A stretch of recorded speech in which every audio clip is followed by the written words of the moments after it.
beautiful day in the Magic City of Miami. Hello, everyone. I'm Harry Chickma, and welcome to another edition of World Tennis. We're at the Magic City Fronton, the World Highlight League, taking the world of sports by storm. And joining me on this week's episode is John Eagleton, a former top ATP Tour professional tennis player and a world-renowned coach. John, great to be here. I know you love Miami. You played for the Miami Hurricanes in Division I, and it's nice to be here at the Magic City Fronton. Thanks for joining us. Well, the World Highlight League sounds great, right? We're talking tennis, but there's one sport that's a little faster than tennis, and that is the World Highlight League. That I know about highlights, so thanks for having me today.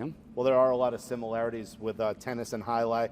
You play singles, doubles, also the scoring, you play sets. So if you want to join and watch some of the action, come here to the Magic City Fronton. But as for tennis, John, let's talk about your career for a second. You've had the chance to play the McEnroes, some of the great legends, the Flemings.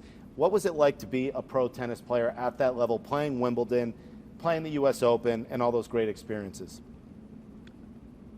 Well, I think, it doesn't matter where you play, but it's hard to get them to play them because there's a lot of people, in the draws, and you could be out there and never play the top guys, right? I met McEnroe in a very strange way. He came to University of Miami, and he was either going to go to Miami or Stanford. Maybe he had other choices, and then he got to the semis of Wimbledon, and then I played him in doubles, and that's how we met. Fleming, I met in college playing them. I mean, the level was high. There was a lot of good players. The game was not as physical as today, and it became, the U.S. was dominating back then. They had 40 people in the top 100, 46 men's, women's. But the talent started spreading out and the other countries caught up. So around the late 70s, early 80s, everything was changing, Amazing. So it was very, very different, I mean, when you look back at those times, how has the tour changed now? It's just, it's amazing how different it is, but it's still similar in the sense that you're still looking at the best athletes in the world. Maybe it was the equipment that's changed, but what's different now from when you played? I mean, I just don't think the money, the money was tough, You get to the second round of the US Open doubles and you get $200. You're waiting to get housing. I mean, it was just very different, right? Yeah. I mean, the top guys were great. Everybody was fighting and scrapping. But still, it was a great time, and tennis was really starting to boom. And the big guys made a lot of money. Borg and McEnroe, Connors, and well-deserving. They were the best, So it was a very different time. It was, the 70s was like a magical time because tennis was just exploding. And so those were some fun times, Amazing. So when you look at the guys now, who reminds you of yourself? I mean, you were a serve and volleyer, still a serve and volleyer. John's still a great player. So who do you see out there? Maybe a Maxim Cressy or someone? Who's similar to your game? I mean, more of whoever. I'm a one-handed backhand guy, and then I get how the modern-day forehand works. But really, there is really nobody similar in the sense that we would serve and volley 80% of the time, and these guys are serving volley 20% of the time. Because of the speed of the ball, you just can't go to the net.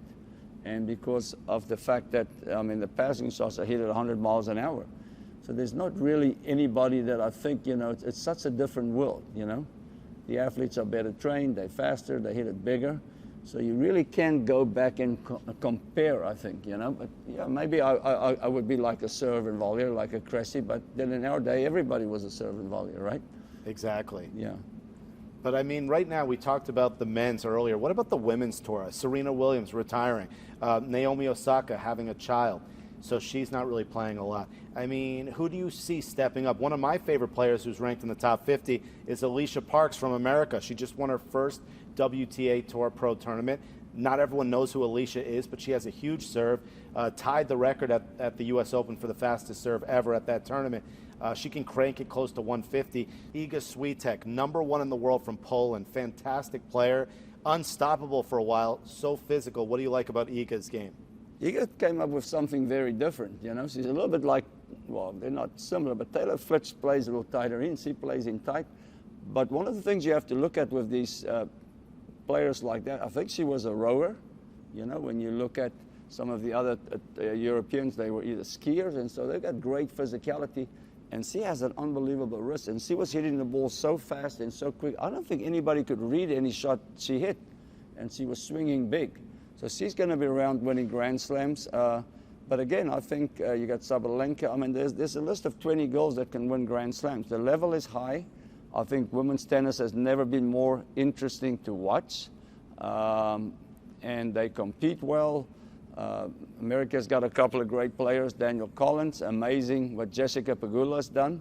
You know, I saw her when she was very young. I mean, Jessica Pegula is an overachiever.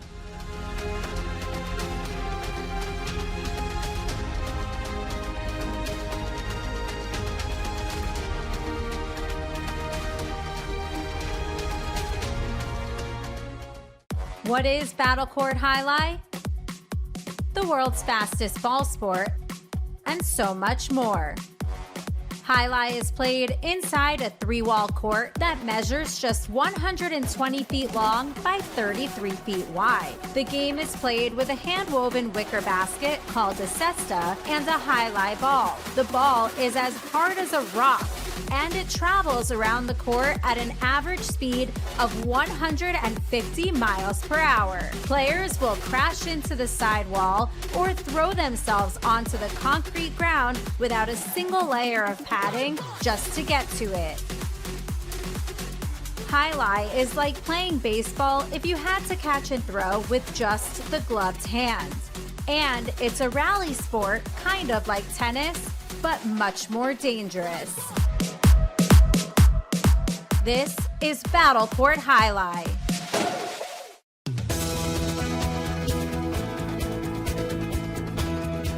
Welcome to another beautiful day here at Woburn Toyota and World Tennis. All you tennis fans, this series would not be possible for over 10 years if it weren't for my good friend George Albrecht Jr. and the Albrecht Auto family. Thank you so much, George. Thank you, Harry. Great to see you. Great to see you as always. And so much excitement here with Albrecht Auto. Really the post-pandemic period. People wondering, can they get a car? How's the inventory? But there are plenty of options here at Albrecht Auto. Yeah, it's been short, but it's getting back to normal everywhere. It depends a little bit on the brand and the model, but we have cars and we're starting to see more incentives from the factory. So I know some people might be worried about, rising rates and things like that. But with the incentives, they're pushing that down. So we have rates as low as 0.9, 2.9% range, depending on the model and the factory. George, thanks for making World Tennis possible. Thank you, See Harry. you on the courts.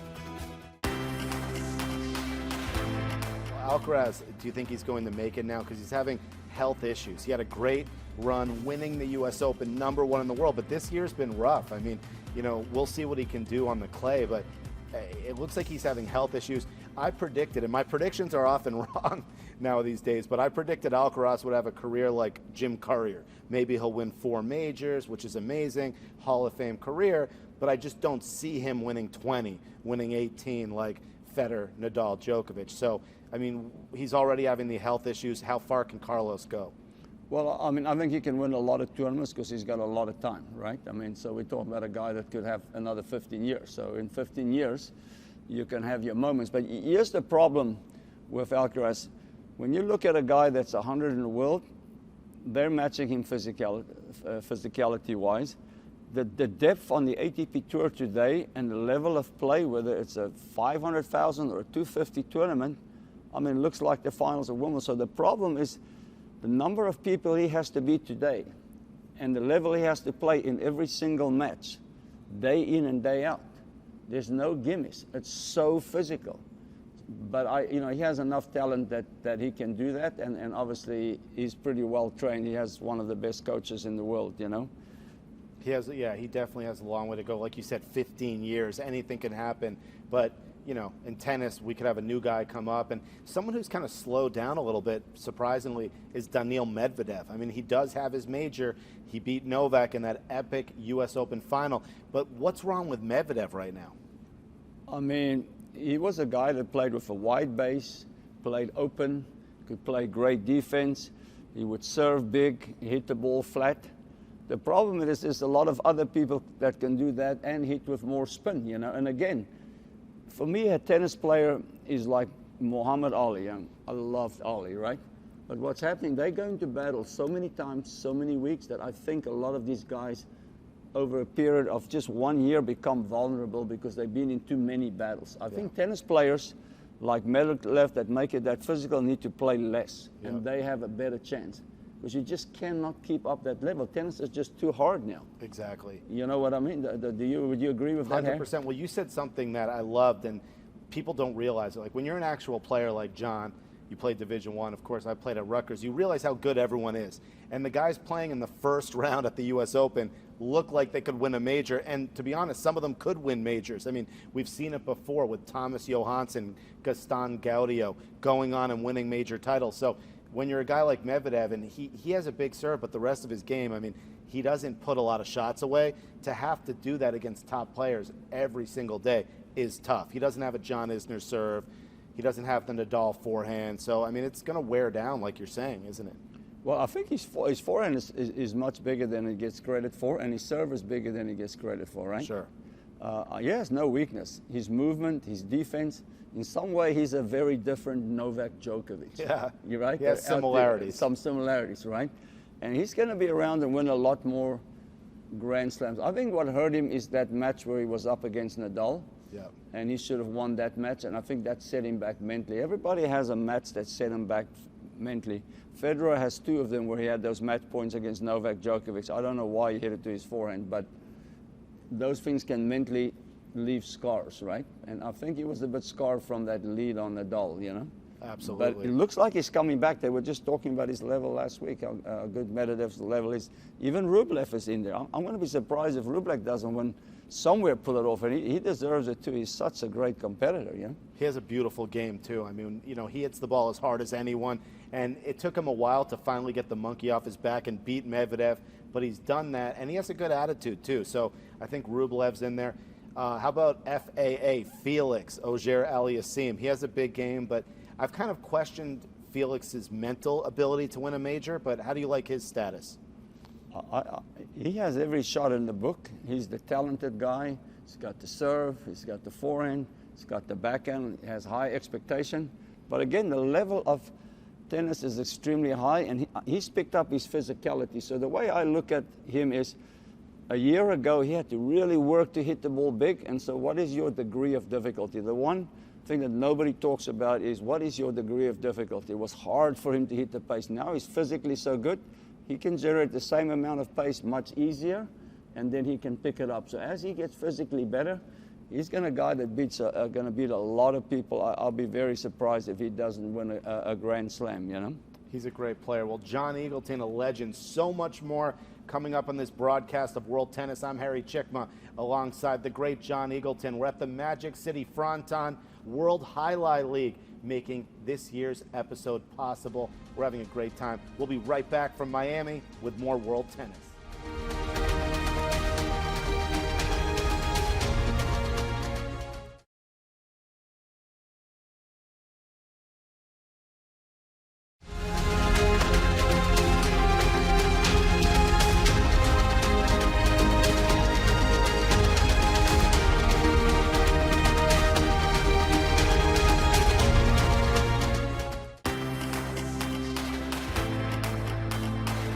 A beautiful day here in Miami. Hello, everyone, and welcome to this week's edition of World Tennis. We're at the Magic City Fronton and also the World Highlight League, serving host to this year's series of World Tennis. And we want to welcome our legendary guest, the Hall of Famer John McEnroe and his brother Patrick McEnroe, as they are setting history, playing in the first ever tennis match in the Serengeti in Africa. Now, this match will be giving back to charity to Tanzania and building tennis throughout that area, and also to the Johnny Mac Tennis Project. So it's a great cause. And with no further ado, let's welcome the brothers to the broadcast.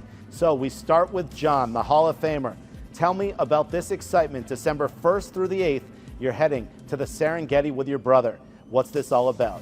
I've actually been to Tanzania once before on a safari, so this is extremely exciting, a chance to get back with and be able to do some things I wasn't able to do, such as play tennis and visit the Maasais and learn a little bit more about the culture. So I'm excited. Hopefully it'll add some interest to our sport in Africa. That's long been a goal for all of us involved in tennis. So hopefully this will move the needle in that respect. And Patrick, my friend, it's great to see you always. Welcome to the broadcast. So how do you feel about giving back to tennis and about this trip in general with your brother John heading to Africa? We're going to try to do our part to bring some positive attention to Tanzania and to the rest of the world, that, what tennis can do. And if we get the opportunity to continue to do that in the future, of course, we jump at that opportunity. But this is certainly a great chance to, as John said, do something that is a bucket list type of experience, and at the same time, hopefully move the needle a little bit as far as getting tennis attention in that part of the world. Well, there's no question this is an amazing accolade and great for the sport of tennis. First match ever in the Serengeti, and I know they're grateful you're heading there. Now let's talk about a star in the sport, one of your good friends, John, Arthur Ashe, the great American legend. It's the 30-year anniversary of his passing. So tell me about your relationship with Arthur, the Hall of Famer, and what he meant to you and tennis. Well, we played twice at Madison Square Garden in 1979 when I was sort of making my breakthrough, when Arthur was the top 6 player in the world, and 6 months later had a heart attack. And then from that point was never able to play tennis again. And as you pointed out, became the Davis Cup captain, which is where we really got to know each other. But he supported me from the beginning, even when I was a young buck coming up and people were sort of coming after me. And Arthur was very supportive in the press as well as privately, and was sort of a mentor. He was instrumental and helpful in me recognizing that it wasn't the time to go to South Africa in 1980 when they offered me a ton of money to go down there. And so I think that helped our relationship, because obviously there was a big age difference.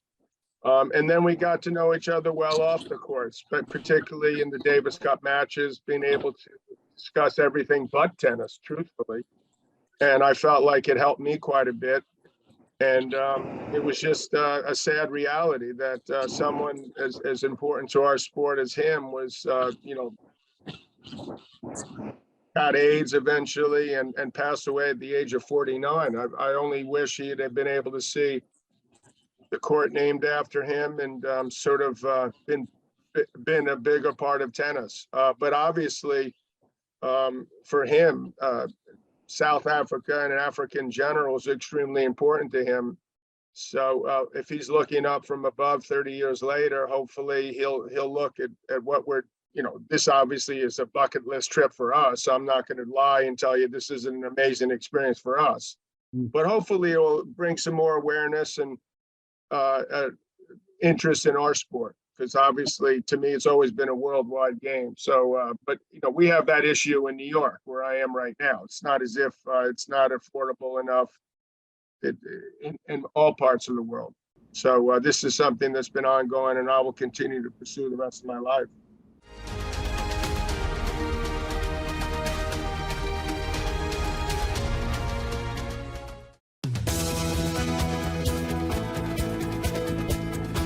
Beautiful day here at Woburn Toyota. Albrecht Auto alive and well, and so is World Tennis. Hi everyone, I'm Harry Chickma alongside my great friend and colleague, George Albrecht Jr. All you tennis fans, this series has been around for well over a decade, and it's thanks to Albrecht Auto and George. We wouldn't be covering tennis on this broadcast if it wasn't for you and Albrecht Auto. Thanks so much. Great to see you, Harry. Great to see you. Over 10 years, closer to 15, we've been doing this show with Albrecht Auto, and there's so much growth within your dealerships. Tell me about that. Yeah, we've been busy adding dealerships. We added Buick GMC. We're about to add another 4 domestic franchises to the group. We've done a lot of our facilities over, Autoland, some work here at the Woburn Toyota, Woburn Foreign Auto Body, part of Woburn Toyota, some other buildings here, and we continue to move forward. And tell me about the new dealership that you just bought as well. That's pretty exciting. We're very excited about it. We think it's an exceptional enhancement to our portfolio of brands, and so and they're really hot brands at that. But it's Chrysler, Dodge, Jeep, and Ram. We're very excited to have that on board. So it's really important that not only are the customers here buying cars, but it's really the experience of Albrecht Auto. So tell me about that experience. It should always be about the experience. The truth is it should be fun for people. And so many people talk about it, I hate it, and whatever. Don't look at it that way. All the information is available to everyone. You're not going into anything blind. You have more information than you would buying a loaf of bread, for crying out loud. So, have fun. Go see stuff you like. Enjoy it. Absolutely. Well, George, thank you for making my car buying experience great. My two Infinities, I love them, and looking at a Toyota here as well in Woburn. And thanks to all of you fans with World Tennis. Couldn't be possible without Albrecht Auto.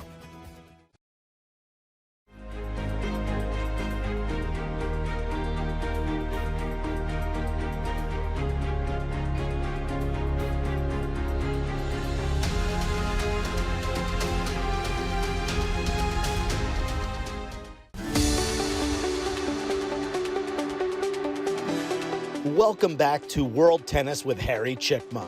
For the past 2 decades, Serena Williams has graced the tennis world with her excellent and legendary Hall of Fame career. She has also been an amazing friend and guest here on World Tennis, and we are so grateful for everything the American legend has done for the sport. In September 2022, after the US Open, Serena stepped away from playing in competitive tennis and rounded out an amazing career with 23 major singles titles. So we want to take a moment to congratulate and thank Serena for the great moments here on World Tennis and on the court. Joining me now, Serena Williams here in New York City. South Florida, Miami. Here at Desert Smash, Serena Williams has arrived, giving back to a good cause. And the fortnight underway in New York. Serena Williams continuing her final run at Flushing Meadows, but tonight she was on Arthur Ashe Stadium court with her sister Venus Williams for their opening round doubles match.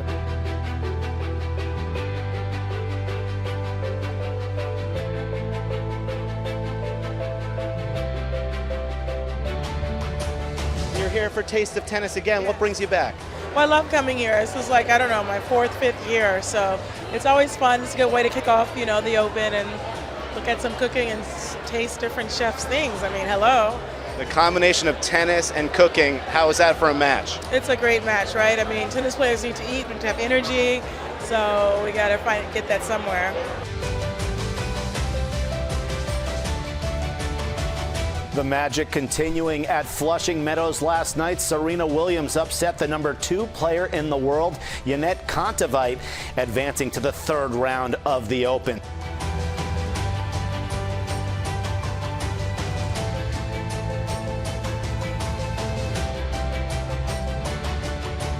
It's great you're part of this event. It's fun. You have celebrities, tennis. What makes Desert Smash such a great thing for tennis? A lot of people can come out and see the players before the tournaments get started. And we have such a busy year after this. This is like where it kind of is like the most relaxing before the rest of the year. It's totally insane until like October. So it's just a good opportunity.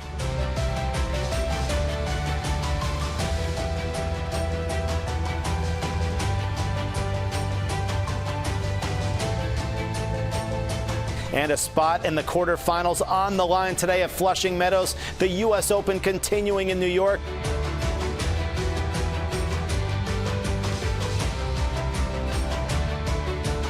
How does it feel to be helping Billie Jean King, a great mentor, and helping women's tennis in general for this great event? It feels really good to be here helping Billie Jean King and women's tennis. Billie, gave this opportunity to all of us, so I'm just really excited to be a part of it. And World Team Tennis is such a fun time. I mean, you're a big part of it, so is Venus. How do you like playing in the team atmosphere of World Team?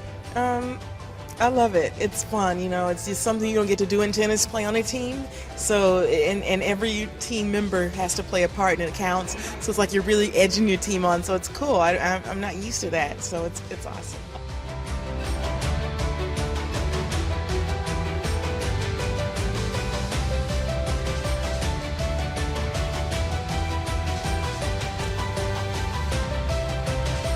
The year is still young, a couple of Grand Slams coming up. What are your goals for the rest of the year, Serena? Well, my goal is just to be consistent and play consistent and to stay healthy, and I have other goals, but I'm just trying to just do that first.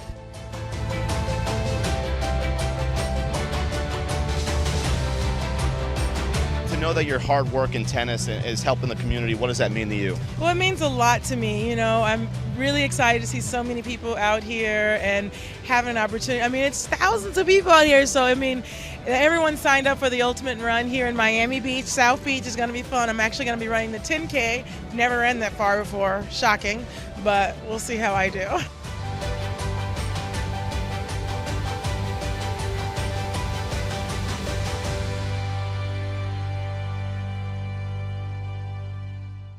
It has truly been an amazing run for the legendary Serena Williams, and we thank her for all the great moments here on World Tennis Television.